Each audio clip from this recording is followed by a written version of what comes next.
నేను మీడియా ముందుకు వెళ్తుంటే ట్రోల్ అయిపోతున్నాను.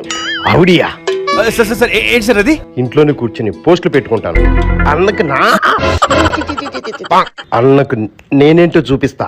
ముష్టి 5 రూపాయలు అన్నా క్యాంటీన్ పెట్టి నీకు అంత వావరేషన్ అవసరమా చంద్రబాబు నాయుడు? అదే 5 రూపాయలు మీరెందుకు పెట్టలేకపోయారా? అమ్ముతున్నాయా? పోనీలే ఒకటేగా, ఇంకోటి పెట్టుకుందాం. మొదటి వారంలోనే 1000 కోట్లు సాధించిన మా పుష్ప హీరో గురించి నేను చాలా గర్విస్తున్నా. ఎంతైనా హీరో మామూడు కదా. నా కొడక పుష్పవన్ వచ్చినప్పుడు 10 రూపాయల టికెట్ 20 రూపాయల టికెట్ పెట్టినప్పుడు మీ వాడు కాదా? ఫ్యాన్స్ కి మధ్యలో గొడవలు పెడదాం అనుకుంటున్నావా? అమ్ముతున్నాయా? పాపం మా హీరో పద్మవ్యూహంలో చిక్కుకున్న అర్జునులాగా అయిపోయాడు. పద్మవ్యూహం నుంచి బయటకు వస్తున్న మా అర్జునుడికి శుభాకాంక్షలు. పద్మవ్యూహంలో చిక్కుకుంది అర్జునుడు కాదురా, అభిమన్యుడురా. నీకు పాలిటిక్స్ గురించి తెలియదు, పోలవరం గురించి తెలియదు, పురాణాల గురించి తెలియదు. ఏం తెలుసురా నాకు నీకు? సంజన సుకన్యలే తెలుసు నాకు. ఈ ఊర్లోకెల్లా ఎదవెవడని ఎంక్వైరీ చేస్తే నువ్వేనని తెలుసు.